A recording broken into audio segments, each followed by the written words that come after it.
नमस्कार, आप देख रहे हैं IBC 24। मैं हूं आपके साथ विजय कुमार पंड्या। मेरा मध्य प्रदेश की शुरुआत करते हैं। सबसे पहले बात करते हैं भोपाल की, जहां कोरोना पर सीएम शिवराज ने समीक्षा बैठक की। अस्पताल से सीएम शिवराज ने बैठक की है वीडियो कॉन्फ्रेंसिंग के जरिए।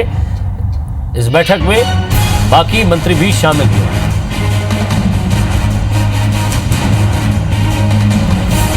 अस्पताल से सीएम शिवराज ने बैठक ली है। कोरोना समीक्षा को लेकर यह बैठक की गई है।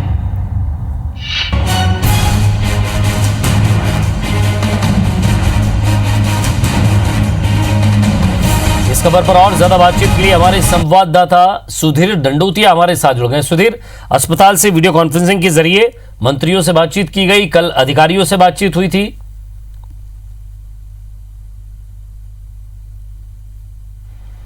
देखिए, निश्चित तौर पर और आज भी है ना, अगर कहीं प्रदेश के अंदर जो कोरोना महामारी को लेकर क्या स्थिति है, खासकर लॉकडाउन कई जिलों में लगा हुआ है, ऐसे में इस दौरान क्या संक्रमण में कमी आई, इस बारे में मुख्यमंत्री ने सीधे अधिकारियों से चर्चा की। और दो मंत्री जो थे प्रदेश सरकार के वरिष्ठ मंत्री, जिनको कहना चाहिए गृह मंत्री नरोत्तम मिश्रा और चिकित्सा शिक्षा मंत्री विश्वास सारंग, प्रदेश में कोरोना संक्रमण पर रोक कैसे लगाई जाए, स्वास्थ्य सुविधा में कैसे बढ़ोतरी हो, इस बारे में मुख्यमंत्री ने न केवल चर्चा की बल्कि कुछ आवश्यक दिशा निर्देश जो है वो भी स्वास्थ्य महकमे और गृह विभाग को दिए हैं। आने वाले समय में लॉकडाउन के बाद में क्या स्थितियां बनती है, क्योंकि मध्य प्रदेश के अंदर अगर बात की जाए तो भोपाल में अभी 2 दिन लॉकडाउन को हुआ है। प्रदेश के कई जिलों में पहले से लॉकडाउन की स्थिति बनी है, पर लेकिन उसके बावजूद भी रोज 500 से ज्यादा पॉजिटिव मरीजों का निकलना यह सरकार के लिए एक बड़ी परेशानी बना हुआ है। लिहाजा इस संक्रमण पर कैसे रोक लगाई जाए, मुख्यमंत्री ने इस बारे में भी कलेक्टरों को ताकीद किया। और साथ ही साथ किसी भी बड़े आयोजन को लेकर, आने वाले समय में त्योहार है, लिहाजा लोग अपने घर में रहकर त्योहार मनाएं, इस बारे में जिला स्तर पर जो क्राइसिस मैनेजमेंट की कमेटी है उसको दूसरे जिलों में फैसला लेना है। भोपाल में चूंकि लॉकडाउन टोटल लॉकडाउन लगाया गया है, लिहाजा यहाँ पर स्थितियां नियंत्रण में कैसे बने रहे, इस बारे में भी चर्चा की गई है।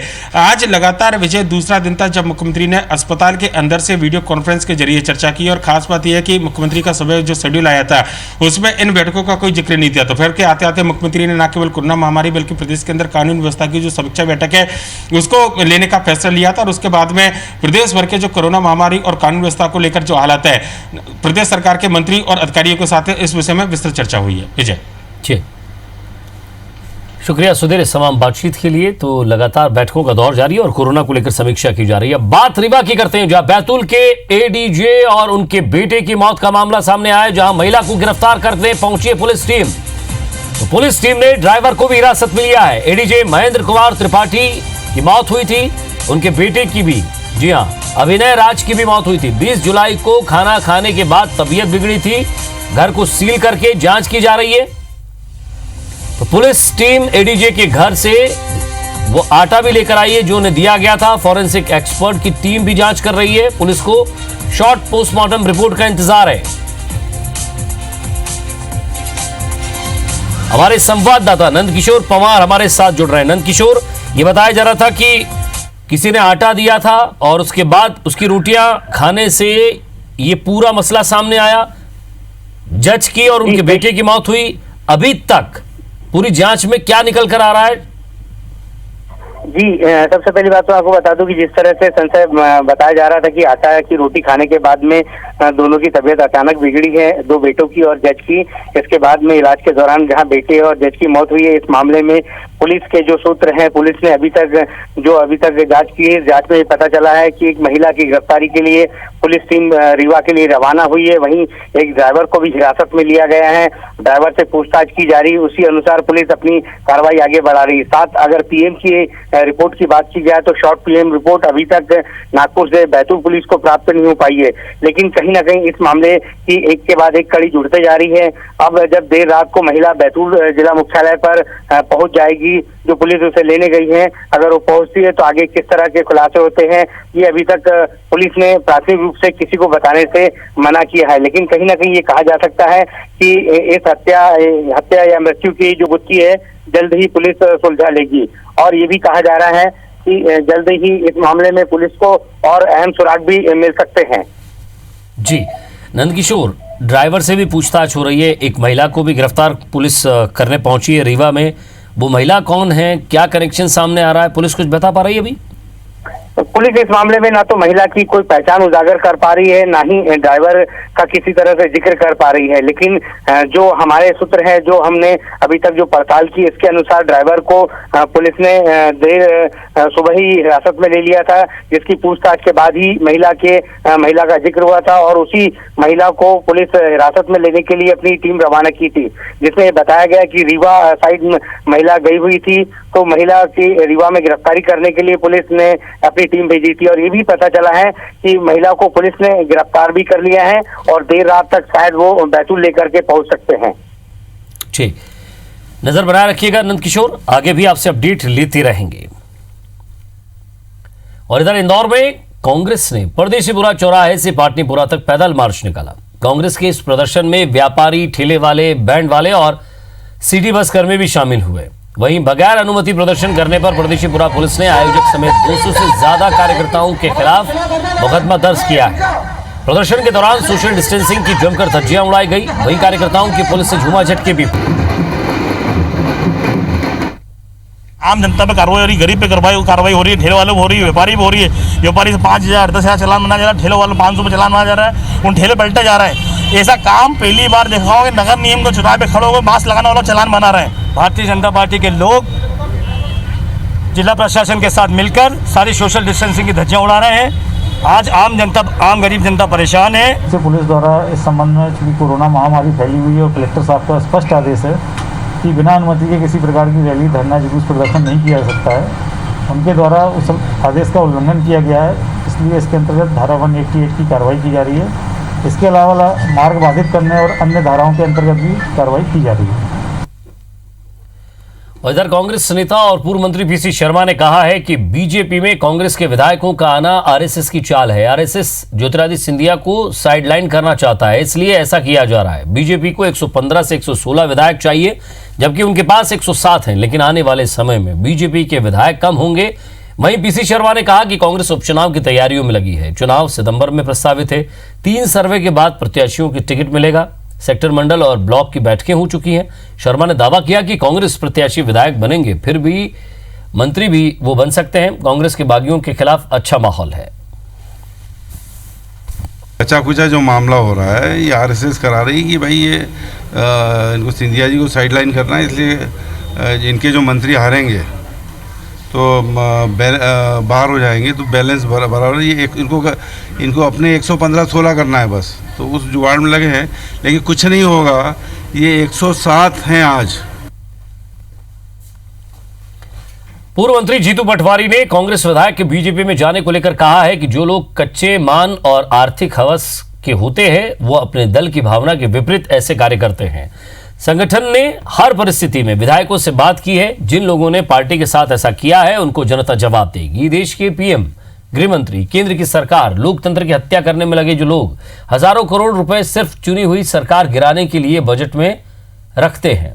भोपाल में लगे सांसद नकुलनाथ के पोस्टर पर उन्होंने कहा कि हम सब युवा की टीम है। युवा टीम मिलकर पूर्व मुख्यमंत्री कमलनाथ के नेतृत्व में जनसेवा करेंगे और सरकार बनाएंगे। वहीं पूर्व सांसद अरुण यादव के बीजेपी में जाने को लेकर चल रही चर्चाओं को लेकर कहा कि ऐसा सवाल करना भी पाप है, क्योंकि अरुण यादव के पिता सुभाष यादव ने कांग्रेस पार्टी को अपने खून से सींचा है। वो कांग्रेस के सच्चे सैनिक हैं। जो लोग कच्चे मन के होते हैं या आर्थिक हवस के होते हैं या सत्ता के हवस के होते हैं, वो अपने दल के लोगों की भावनाओं के विपरीत इस तरह का कृत्य करते हैं। मुरैना में पीएचई मंत्री ऐंदल सिंह कंसारा ने कंप्यूटर बाबा पर हमला बोलते हुए फर्जी बाबा बता दिया। उन्होंने कहा कि कंप्यूटर बाबा लोकसभा चुनाव के दौरान राजनीतिक कारणों को लेकर आत्मदाह की भी बात कही और फिर अपनी ही बात से पलट गए। वही कंप्यूटर बाबा है जिसने भोपाल में कहा था कि दिग्विजय सिंह जी अगर चुनाव हार जाएंगे तो भोपाल की जनता के सामने आत्मदाह कर लूंगा। ऐसे कंप्यूटर बाबा फर्जी तमाम घूमते हैं।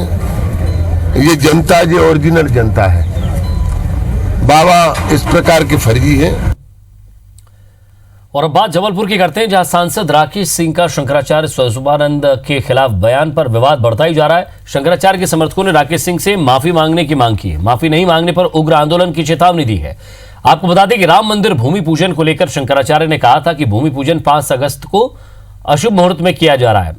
अगर शुभ मुहूर्त में नहीं किया जाता है तो वे भूमि पूजन कार्यक्रम में शामिल नहीं होंगे। साथ ही उन्होंने कहा था कि अशुभ मुहूर्त में भूमि पूजन करने वालों का अनिष्ट ही होता है और वो भूमि पूजन करने वालों का अहित नहीं चाहते। इस बयान को सांसद राकेश सिंह ने दुर्भाग्यपूर्ण बताया। साथ ही कहा कि शंकराचार्य कांग्रेस की भाषा बोल रहे हैं जो उन्हें शोभा नहीं देता। ये सभी साधु इस मुहूर्त के साथ खड़े हैं, इसे उपयुक्त बता रहे हैं, लेकिन शंकराचार्य स्वामी स्वरूपानंद जी इसका विरोध कर रहे हैं। वो भी केवल इसीलिए क्योंकि कांग्रेस और दिग्विजय सिंह जी ने इसके विरोध में बयान दिया है। कतई ये उचित नहीं है कि शंकराचार्य जी इस तरह के बयान दें। मैं इस बयान को दुर्भाग्यपूर्ण मानता हूं। राज्य सांसद जी ने जो इस तरह की बयानबाजी की है, मैं उसकी घोर निंदा करता हूं और अपने बयान के माध्यम से वो शंकराचार्य जी से माफी मांगे। मध्य प्रदेश की शिवराज सरकार कांग्रेस की पिछली सरकार का एक और बड़ा फैसला पलटने की तैयारी में है। दरअसल कमलनाथ सरकार ने जाते जाते चाचौड़ा, नागदा और मैयर को जिला बनाने का ऐलान किया था, लेकिन अब तक इस फैसले पर शिवराज सरकार की तरफ से कोई एक्शन नहीं लिया गया। चाचौड़ा जिले की मांग दिग्विजय सिंह के भाई और कांग्रेस विधायक लक्ष्मण सिंह ने उठाई थी। नागदा जिले की मांग कांग्रेस विधायक दिलीप सिंह गुर्जर ने और मैयर को जिला बनाने की जिद पर अड़े थे बीजेपी विधायक नारायण त्रिपाठी। जाहिर है दो विधायक कांग्रेस खेमे से ताल्लुक रखते हैं, जबकि नारायण त्रिपाठी बीजेपी में रहते हुए कांग्रेस के तरफदार रहे हैं। ऐसे में कांग्रेस का आरोप है कि बीजेपी दुर्भावना के चलते कमलनाथ सरकार के जनहितैषी फैसलों को पलटने की कोशिश कर रही है। एक महत्वपूर्ण घोषणा पिछली सरकार की थी कि हमने मध्य प्रदेश में 3 जिले बनाने का, जिसमें हमारे 3 जिलों को बनाने की हम लोग कह रहा था, चाहे मैयर की बात हो, चाहे नागदा की बात हो, चाहे चाचौड़ा की बात हो, पर सरकार उस निर्णय को पलटने की कोशिश कर रही है। कि उस समय इन्होंने सिर्फ जल्दबाजी में घोषणा की, उसका कोई रोड मैप नहीं था इनके पास।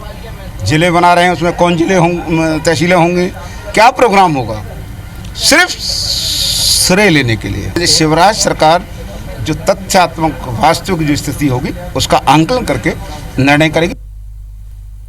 जबलपुर हाईकोर्ट में निजी स्कूलों की मनमानी और फीस वसूली के खिलाफ हुई सुनवाई में कोर्ट ने सीबीएसई को जवाब दाखिल करने के लिए 2 सप्ताह की मोहलत दी है। कोरोना काल में निजी स्कूलों की फीस वसूली पर लगी याचिकाओं पर हाईकोर्ट ने सुनवाई की। शासन की ओर से कोर्ट में जवाब दाखिल किया गया है कि सरकार ने निजी स्कूलों को ट्यूशन फीस के अलावा किसी दूसरे मद की फीस नहीं वसूलने का आदेश दिया है। आपको बता दें कि याचिकाकर्ताओं ने याचिका में मांग की है कि कोरोना काल में स्कूलों की फीस वसूली बंद हो, साथ ही प्राइमरी एजुकेशन में ऑनलाइन पढ़ाई बंद हो।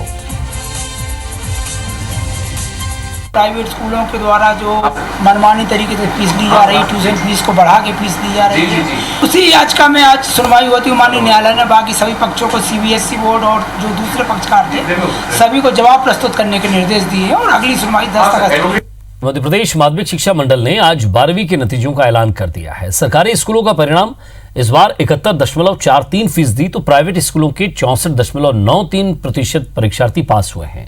इस बार रिजल्ट 68.81% रहा है, जबकि पिछले साल का रिजल्ट 72.37% था।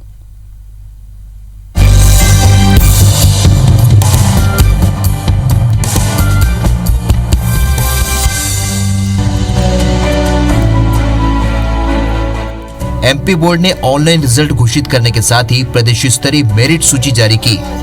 सबसे ज्यादा अंक गणित संकाय के छात्रों ने हासिल किया। गणित संकाय में मंदसौर की प्रिया और रिंकू बथरा ने 495 अंक पाकर टॉप किया। साइंस फैकल्टी में 490 अंक पाकर शिवपुरी की अनुष्का गुप्ता टॉपर बनी। तो वहीं वाणिज्य संकाय में 487 अंक पाकर नीमच के मुफद्दल अरवीवाला और प्रियांशी यादव ने टॉप किया। कला संकाय में रीवा की खुशी सिंह 486 नंबर के साथ टॉपर रही। तो वहीं कृषि संकाय में शिवपुरी के गौरव ओझा और पन्ना के सत्यम लोधी ने 483 अंक पाकर पहला स्थान हासिल किया, जबकि होम साइंस संकाय में छतरपुर की शुभांगी मिश्रा ने 444 अंक पाकर टॉप किया। 5 से 6 घंटे हम पढ़ाई करते थे और स्कूल वालों का भी बहुत सपोर्ट था। स्कूल में भी हम टीचर्स वगैरह साथ देते थे और टीचर्स वगैरह का बहुत सपोर्ट रहा है और हमारे माता पिता का भी बहुत सपोर्ट रहा है। ये कहना चाहूँगी कि निराश होने की ज़रूरत नहीं है और कोई और सफलता आपका इंतज़ार कर रही होगी। रेगुलर सिटिंग नहीं हो पाती थी, लेकिन 4 to 6 आवर स्टडी रोज़ रहता था कि टारगेट ना है, करना ही है। नीट क्वालिफाई करके पहले तो नीट क्वालिफाई करना है, उसके बाद फिर IAS की तैयारी करके देश के लिए कुछ करना है। हमको बहुत अच्छा महसूस हो रहा है, खुशी हो रही है कि हमने अपना स्कूल का नाम रोशन किया। सर अपने टीचर को देना चाहूँगी, अपने क्या बोलते हैं माता पिता को देना चाहूँगी, माँ बाप का और अपने गांव का और अपने ज़िले का नाम रोशन करूँ। सभी सब्जेक्ट में मेरा इक्वल रहे, मतलब किसी भी सब्जेक्ट में मतलब कम नहीं हो। और मैं मतलब पढ़ती थी, स्कूल में भी पढ़ती थी, लाइब्रेरी में भी पढ़ती थी। मैं आगे IAS बनना चाहती हूँ और फिर मतलब मैं पूरी कोशिश करूँगी कि मैं अपने लक्ष्य को प्राप्त कर दूँ। नतीजों में जबलपुर को चौथा, 5वां और 10वां स्थान मिला। आशीष कुशवाहा ने स्टेट मेरिट लिस्ट में चौथा, प्रियंका पटेल ने 5वां और वर्षा मंगतानी ने 10वां स्थान पाया है। सभी बच्चे बेहद खुश हैं। पढ़ती थी और मन लगा के पढ़ती थी और बाकी बच्चों को यही है कि बस अपने सेल्फ स्टडीज़ पे ध्यान दें और अगर कुछ आपको गाइडेंस चाहिए तो अपने पेरेंट्स से बोलिए, टीचर्स से बोलिए। बच्चे में मुझे IAS ऑफिसर बनना है। मैं ये मैसेज देना चाहूँगी कि लोग जो पढ़ें वो ध्यान लगा के कंसंट्रेशन से पढ़ें। टाइम वेस्ट करने से कुछ नहीं है, ज़्यादा अपना फोकस, अपना बेसिक फोकस करें बस पढ़ाई।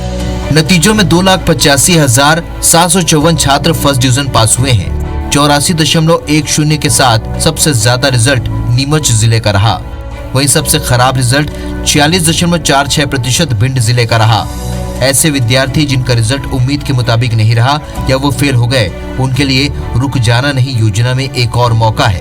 योजना के तहत अगस्त में होने वाली परीक्षा में शामिल होकर वो सफलता पा सकते हैं। स्कूल शिक्षा मंत्री ने नतीजों को लेकर संतुष्टि जताई है। टॉपर विद्यार्थी है, मेधावी विद्यार्थी है, 85% और 75% अंक लाने वाले को उनको 25,000 रुपये लैपटॉप के लिए उनके खाते में राशि डालने का निर्णय किया है। 12वीं के नतीजे घोषित होने के बाद मुख्यमंत्री शिवराज सिंह चौहान ने सभी छात्र छात्राओं को ट्वीट कर बधाई और शुभकामनाएं दी। पूर्व CM कमलनाथ ने भी सभी सफल विद्यार्थियों को बधाई दी। Bureau report IBC 24। और अब बात पन्ना की करते हैं, जहां से बड़ी खबर मिल रही है। टाइगर रिजर्व में नर बाघ की मौत हुई है। P511 नर बाघ का शव मिला है। 5 से 6 दिन पुराना ये शव बताया जा रहा है।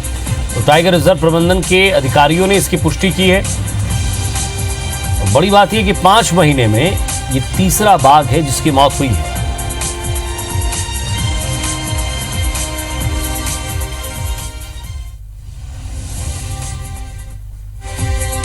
टाइगर रिजर्व प्रबंधन ने, अधिकारियों ने ये पुष्टि की है कि P511 नर बाघ जिसका शव मिला है। और इसी के साथ फिलहाल इस बुलेटिन में इतना ही। खबरों के अपडेट्स के लिए आप देखते रहिए IBC 24। नमस्कार।